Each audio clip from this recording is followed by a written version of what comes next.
जब मराठाओं को खबर मिल गई कि संभाजी को पकड़वाने वाला मुकर्रब खान को संताजी ने दर्दनाक मौत मारा, तो सबके मन की आग को थोड़ी राहत मिली और उम्मीद मिली कि जल्द ही औरंगजेब की भी मौत निश्चित है।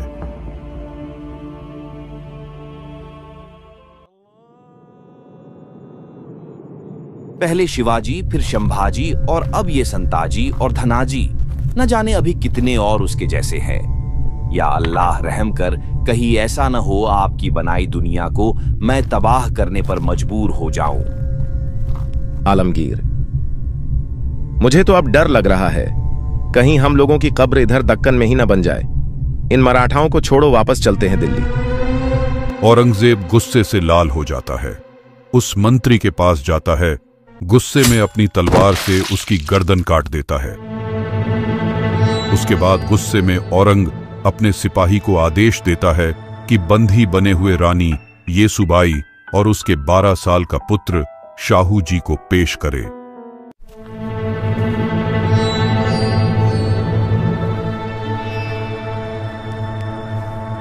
पता है रानी येसुबाई, सिर्फ इस तख्त के लिए मैंने अपने बाप भाई किसी को नहीं बख्शा, तो अब तो मुझे पूरे भारत पर राज करना है। तो सोचो मैं किस हद तक जा सकता हूं। औरंगजेब, तेरे आंखों में थोड़ा डर नजर आ रहा है, क्योंकि शायद अब तक तो तुझे पता चल गया है न तो शिवाजी महाराज मरे हैं न ही संभाजी महाराज। वो दोनों आज भी सबकी रगों में जिंदा है। औरंगजेब तुरंत अपने एक और पुराने वफादार वजीर जुल्फिकार खान को खबर भिजवाता है कि वह अपनी फौज लेकर जंजीरा पर हमला करने निकले, और जब ही वापस आए जब राजा राम का सिर उसके हाथ लग जाए। जुल्फिकार खान भी बिना कोई समय गवाए जिंजी पर फतह करने के इरादे से भारी भरकम सेना लेकर निकल जाता है।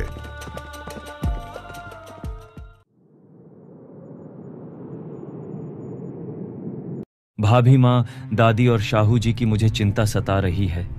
न जाने वह दुष्ट औरंगजेब उनके साथ कैसा व्यवहार कर रहा होगा। कहीं उनको भी उसने... नहीं महाराज, नहीं, अब नहीं। अगर अब उसने हमारे परिवार के साथ कुछ किया तो मां जगदम्बा की सौगंध, मैं इस बार उन मुगल की नस्ल खत्म करे बिना नहीं रुकूंगा। संताजी, आपकी और धनाजी की तो जितनी तारीफ की जाए उतनी कम है। आपने महाराज संभाजी का बदला लेकर सबके मन में जोश और संतुष्टि भर दी। इधर पूरे 6 महीने का सफर करते हुए आखिरकार जुल्फिकार खान झिंझी के क्षेत्र में प्रवेश कर चुका होता है। झिंझी सिर्फ एक किला नहीं है, यह एक दुर्गम क्षेत्र है जिसमें 3 विशाल पहाड़ शामिल हैं। पश्चिम की ओर का पहाड़ राजगिरी के नाम से जाना जाता है, उत्तर की ओर वाला कृष्णगिरी और दक्षिण की ओर वाला चंद्रायण दुर्ग कहलाता था। यहां किसी बाहरी का सामने से हमला करना कोई आसान बात नहीं था। जुल्फिकार खान सितंबर 1690 के 6ठे महीने में झिंझी के सामने पहुंच तो गया, लेकिन किला पहाड़ी क्षेत्र से घिरे रहने की वजह से सामने से हमला करना मुश्किल था। तो उसे घेराबंदी शुरू करने के लिए उसे तोप के साथ साथ गोला बारूद की भी जरूरत थी, जिसे पहुंचने के इंतजार में काफी समय बीत जाता। भारी प्रयास से उसने तोपखाने का प्रबंधन करने के लिए यूरोपीय लोगों से मदद लेने की सोचा और कुछ सेना के साथ मदद लेने निकल गया। जब यह जानकारी राजा राम को मिली तो उन्होंने झिंझी में अपनी नई राजधानी खोली और एक नया अष्टप्रधान मंत्रिमंडल बनाया। यह मराठों के एक नए युग का अग्रदूत था। और इसी के साथ संताजी घुड्डप्पद्दे के साहस और शौर्य पर खुश होकर राजा राम महाराज ने उन्हें मराठा साम्राज्य का सरसेनापति घोषित कर दिया। इधर झिंझी जुल्फिकार खान सारे संसाधनों का इंतजाम कर अब हमले के लिए तैयार था। वह 60 तोपों को हमले के लिए तैयार करता है और जुल्फिकार अली खान हमला करने से पहले मराठाओं को आत्मसमर्पण करने की चेतावनी देता है, लेकिन राजा राम महाराज इनकार कर देते हैं और जिसके बाद मुगलों के द्वारा बमबारी शुरू हो जाती है। कई दिनों तक ऐसा चलता है, लेकिन मुगलों को सफलता नहीं मिलती है। झिंझी के बाहर बढ़ते गर्मी के कारण मुगल सेना खड़ी खड़ी बेतहास होने लगी। जुल्फिकार खान को किसी की मदद न मिलने की वजह औरंगजेब को खबर भिजवाता है कि उसको और भारी सेना की आवश्यकता होगी और किले को भेदने के लिए बड़े बड़े हथियार भी साथ भेजे जाएं। औरंगजेब जुल्फिकार खान का संदेश पढ़ता है और तुरंत वह अपने वजीर असद खान, जो जुल्फिकार खान के पिता भी है, और अपने छोटे बेटे मोहम्मद काम बख्श को झिंझी जाने का आदेश देता है। लेकिन औरंगजेब को अभी भी संदेह रहता है, ये लोग कुछ नहीं कर पाएंगे, तो इसी के साथ वह चाल खेलता है। वह 2 मराठी वफादार को बुलाता है और उनसे कहता है, क्या तुम दोनों को राजा बनना है? तो मैं जो कहता हूं वो करो, और जो चाहिए वो मुझसे ले लो। समझ गए आलमगीर। इधर जुल्फिकार के संसाधन कम होते जा रहे थे। वह समझ चुका था यहां मराठाओं से जीतना असंभव है, तो वो कुछ घटते संसाधन की वजह से जींजी को छोड़कर आसपास के क्षेत्र में लूट मार करने निकल जाता है। इन्हीं सब में वर्ष 1691 समाप्त हो जाता है।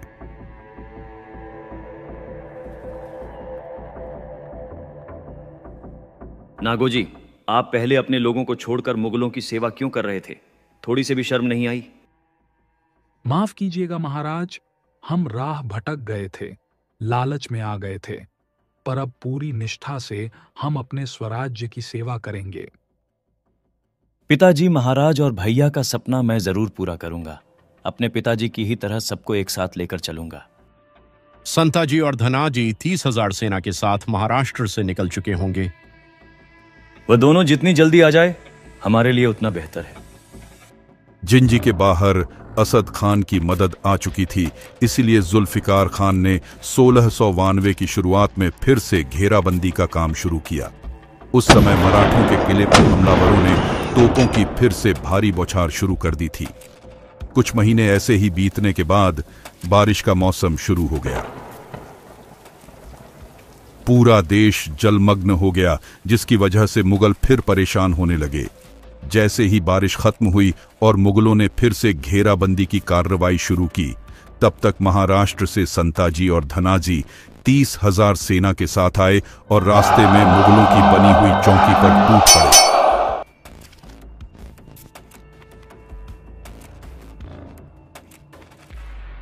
जैसे ही जुल्फिकार खान को पता चला संताजी कांचीपुरम तक पहुंच गए हैं, उन पर हमला करवा दिया।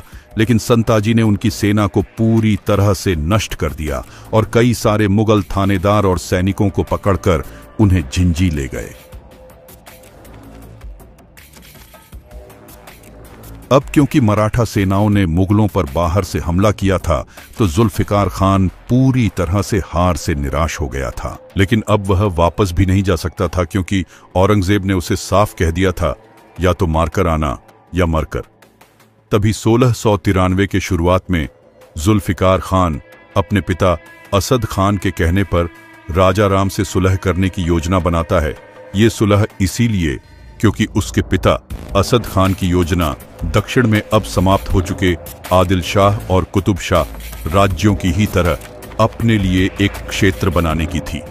क्योंकि उसने सोच लिया थी कि 80 वर्षीय औरंगजेब जल्द ही बुढ़ापे के कारण मर जाएगा, तो दिल्ली की गद्दी के लिए उसके अधीर बेटों द्वारा उन्हें उखाड़ फेंका जाएगा। इस प्रकार मुगल दरबार में उत्तराधिकार की अराजकता उन्हें दक्षिणी क्षेत्र, विशेष रूप से हैदराबाद में गोलकुंडा को अपने कब्जे में लेने का अवसर प्रदान करेगी। इसीलिए जुल्फिकार खान ने जानबूझकर राजा राम को इशारा करते हुए जींजी पर कब्जा करने में देरी और ढिलाई करता जाता। ये बात जब औरंगजेब के बेटे काम बख्श को पता चलता है, तो इसका वो विद्रोह करता है और नतीजा होता है कि खान और काम बख्श दोनों में विवाद हो जाता है। और ये बात आलमगीर को न पता चले, इसीलिए उन दोनों बाप बेटे मिलकर शहजादे को गिरफ्तार करके बंदी बना लेते हैं। इस समय मुगल सेना 2 खेमों में बंट जाती है और मराठा शक्ति को फायदा होता है। जैसे ही महाराज राजा राम को जुल्फिकार की महत्वाकांक्षाओं के बारे में पता चला, तो उन्होंने भी औरंगजेब के खिलाफ गुप्त रूप से खान के साथ मिलकर संभवतः राजनीति, अस्तित्व और भविष्य की सुरक्षा के लिए सांठगांठ कर लिया। और जुल्फिकार खान भी अपनी घेराबंदी हटाकर झिंझी से 30 मील उत्तर में वांडीवाश में एक स्वतंत्र पड़ाव पर रहने लगा जाता है। जब ये बात संताजी को मालूम हुई, तो उन्होंने तब भी यह स्वीकार नहीं किया। उनका एक ही लक्ष्य था, मुगलों की नस्ल ही खत्म कर देना। उन्होंने राजा राम महाराज के बिना आदेश के भी कई सारे मुगल को मार गिराते गए।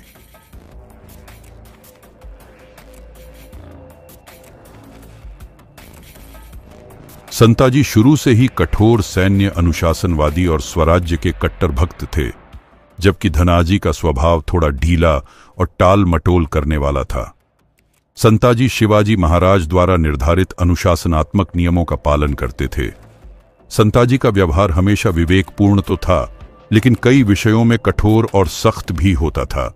वे निर्णय करते समय कभी किसी प्रकार का पक्षपात नहीं करते थे, लेकिन धनाजी का व्यवहार बिल्कुल इसके विपरीत था। उनके अधीन लोग अनियंत्रित व्यवहार करते थे और वे उन पर कोई नियंत्रण नहीं रखते थे। और इन्हीं बातों का फायदा उठाया औरंगजेब से मिले नागोजी माने ने। नागोजी ने दोनों वीरों के दलों में शामिल होने वाले कई छोटे सरदार को भड़काने का काम चालू कर दिया। सभी मराठा वीर संताजी से नाराज होने लगे और धनजी के प्रति पूरी तरह से आसक्त रहने लगे। नागोजी माने ने धीरे धीरे इतना जहर घोल दिया कि संताजी धनजी से ईर्ष्या करने लगे। रामचंद्र पंत जी भी उन्हें लगातार सलाह देते रहते थे कि राजा राम महाराज जो कहते हैं सिर्फ उसी काम को किया करे। अब ऐसा होने लगा कि सारे सिपाही राजा राम के पास लगातार शिकायतें करने लगे। ऐसी स्थिति में अगर संताजी से कोई सवाल पूछा जाता तो वे नाराज हो जाते। धीरे धीरे उनके और छत्रपति के बीच दूरी पैदा होने लगी। अब संताजी इतने गुस्से में आ गए कि खुद छत्रपति राजा राम को हटाने के बारे में सोचने लगे थे, क्योंकि अब वो राजा राम को छत्रपति के काबिल नहीं समझते थे।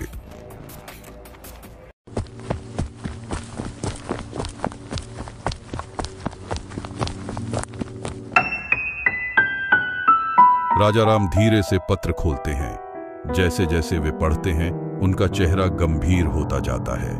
हाथों में पत्र कांप उठता है।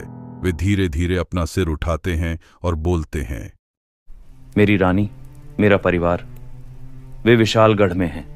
चारों ओर शत्रु हैं। मैं उन्हें यहां सुरक्षित लाने में असमर्थ हूं। महाराज, हमें कोई रास्ता निकालना होगा। शत्रु हर तरफ घात लगाए बैठे हैं। अचानक राजा राम एक निर्णय लेते हैं। उनकी आंखों में दृढ़ता चमक उठती है। वे बोलते हैं, समुद्र, उन्हें समुद्री मार्ग से लाया जाएगा। समुद्री मार्ग? लेकिन महाराज, यह जोखिम भरा होगा। मुगल और सिद्दी समुद्र पर भी पहरा दिए हुए हैं। जोखिम उठाए बिना विजय संभव नहीं। राजापुर में लिंगो शंकर और विसाजी शंकर प्रभु हैं। उनके पास जहाज हैं। वे इस कार्य के लिए सबसे उपयुक्त हैं।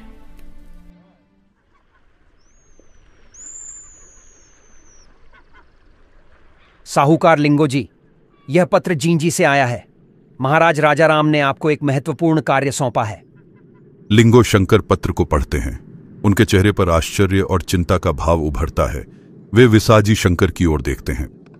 महारानी ताराबाई और राजसबाई को इस भयानक युद्ध से बचाकर समुद्र के रास्ते जींजी ले जाना, यह कार्य आसान नहीं होगा। आसान नहीं, परंतु नामुमकिन भी नहीं। हमारे जहाज समुद्री लहरों के आदी हैं। हम तैयार हैं।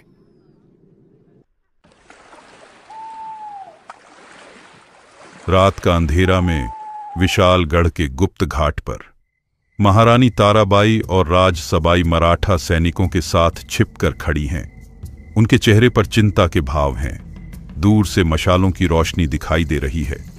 पास के किले पर मुगल टुकड़ियां किले की तलहटी में गश्त कर रही हैं। महारानी, हमें जल्दी करनी होगी। मुगलों को भनक लगने से पहले हमें घाट छोड़ना होगा। ताराबाई पीछे मुड़कर किले को देखती हैं। उनकी आंखों में वीरता की चमक है। वे गहरी सांस लेती हैं और आगे बढ़ती हैं। सभी लोग धीरे धीरे घाट की ओर बढ़ते हैं और गुप्त मार्ग से निकलते हैं।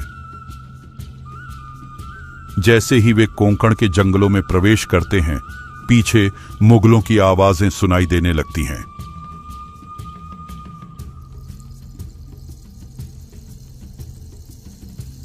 एक सैनिक तेजी से आगे बढ़ता है और जंगल की ओर इशारा करता है। महारानी, मुगल सैनिक हमारी ओर बढ़ रहे हैं। हम भागेंगे नहीं। हमें धीरे धीरे छुपते हुए आगे बढ़ते रहना होगा। सभी लोग जंगल में तेजी से आगे बढ़ते हैं। अंततः वे यशवंतगढ़ बंदरगाह पर पहुंचते हैं, जहां जहाज तैयार है। सभी जल्दी जल्दी जहाज में चढ़ते हैं। समुद्र की लहरें जोर से उठ रही हैं। जैसे ही जहाज खुलता है, दूर से मुगल घुड़सवार आते दिखते हैं, लेकिन वे देर कर चुके होते हैं। ताराबाई जहाज के किनारे खड़ी होकर दूर तक फैले समुद्र को देखती है, जहां उनकी नई यात्रा शुरू होने वाली है।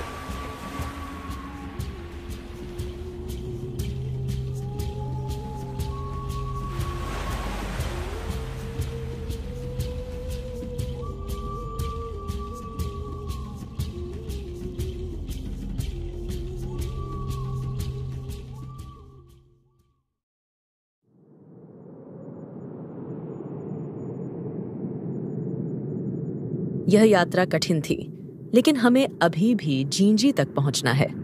आगे का मार्ग भूस्थल से तय करना होगा महारानी। हम पूरी सावधानी रखेंगे। ताराबाई और उनकी टोली जंगलों से होते हुए आगे बढ़ती है।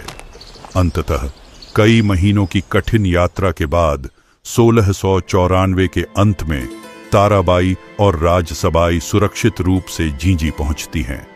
जब वे जींजी के द्वार पर पहुंचती हैं, तो राजा राम महाराज अपनी आंखों में खुशी और गर्व लिए उनका स्वागत करते हैं। तुमने असंभव को संभव कर दिखाया, ताराबाई। जब तक स्वराज्य की ज्योत जल रही है, तब तक कोई बाधा हमें रोक नहीं सकती। कासिम खान और हिम्मत खान को और उसकी भारी मुगल सेना को आप दोनों ने हमेशा की तरह वीरता से हराया। इसके लिए हम खुश हैं, लेकिन आगे अब कोई युद्ध न करे, कुछ दिन शांत हो जाए। नहीं महाराज, मत भूलिए, शिवाजी महाराज और शंभाजी महाराज के उन बलिदानों को हम उसे व्यर्थ नहीं जाने दे सकते। लेकिन संताजी, इन युद्धों में हमारी सेना भी तो कम होती जा रही है। काफी लोग वीरगति को प्राप्त होते जा रहे हैं। धनाजी, आप हमें अकेले में मिलिए, आपसे हमें जरूरी बात करना है। यहां पर संताजी को बुरा लग जाता है, क्योंकि महाराज उनसे ज्यादा धनाजी को महत्व दे रहे थे। कुछ महीने बाद संताजी बाहर से दौरा करते हुए आ रहे थे। तभी उन्होंने महाराज राजा राम को जुल्फिकार खान के खेमे में जाते हुए देख लिया।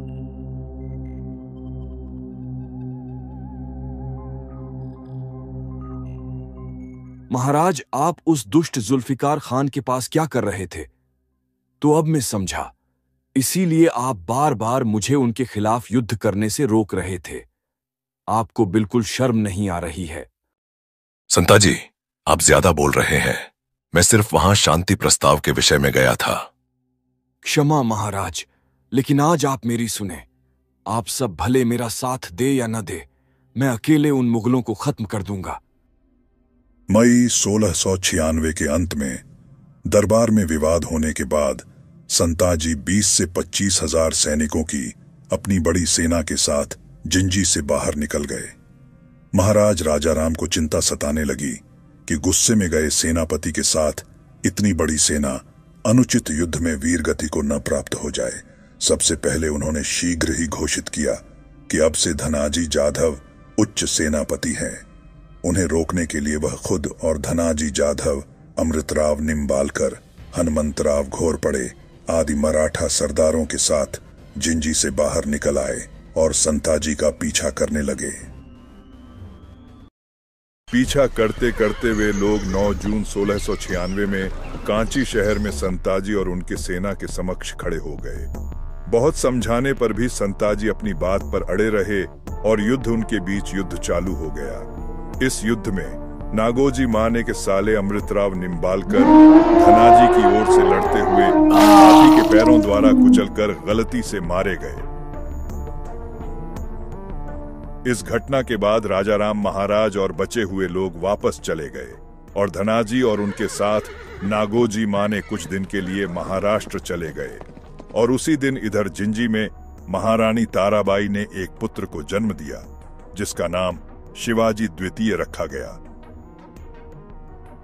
आइवरकुटी में आपसी युद्ध के बाद भी संताजी ने कर्नाटक में जुल्फिकार खान के साथ कई लड़ाइयां लड़ी, लेकिन आखिरकार जब उनकी सेना कम होने लगी और कोई दूसरा विकल्प नहीं बचा, तो उन्होंने भी महाराष्ट्र लौटने का फैसला किया। उक्त लड़ाई के 1 साल बाद तक संताजी हर जगह घूमते रहे। मार्च 1697 में राजा राम ने संताजी को वापस बुलाने के लिए धनाजी तक संदेश पहुंचवाया। खबर मिलते ही धनाजी उनका पीछा करने लगे। इस तरह संताजी आगे और धनाजी उनका पीछा करते हुए बीजापुर के आसपास पहुंच गए। अचानक संताजी को भनक लग जाती है, धनाजी उनको पकड़ने के लिए उनका पीछा कर रहे हैं, तो संताजी वहां से भाग निकलते हैं। तुरंत धनाजी के सरदार सरलश्कर हनुमंतराव निंबालकर, जो नागोजी के साले हैं, वे पीछा करने के लिए संताजी के पीछे दौड़े। दहीगांव के पास हनुमंतराव ने संताजी पर हमला कर दिया। इस समय संताजी के अधिकतर लोग उन्हें छोड़कर जा चुके थे। इस स्थिति में वह 10-12 सैनिकों के साथ महासवड़ के पास पहुंचे। दुर्भाग्य से संताजी इस गांव के पहले से ही दुश्मन बन चुके थे, क्योंकि उनके वजह से ही अमृतराव निंबालकर की मृत्यु हुई थी और यहीं पर उनकी बहन राधाबाई थी, जो नागोजी माने की पत्नी भी थी। संताजी के पहुंचते ही नागोजी ने एक चाल चला। संताजी को नागोजी ने अपने घर में शरण दी और उसी वक्त उनकी पत्नी अपने भाई के बदले के लिए अपने पति नागोजी और दूसरे भाई हनुमंतराव निंबालकर से संताजी को जिंदा न जाने देने का आग्रह किया। लेकिन जैसे ही संताजी को शक होता है, वह वहां से भाग जाते हैं और करखेल क्षेत्र के पास घने जंगल में छुप जाते हैं।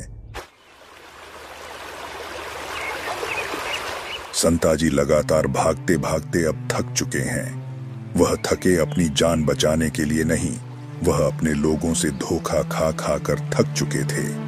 अब विश्राम करने के बाद संताजी पास के महादेव मंदिर के झरने में स्नान करने का विचार किया। संताजी शांति से नहाने लगे।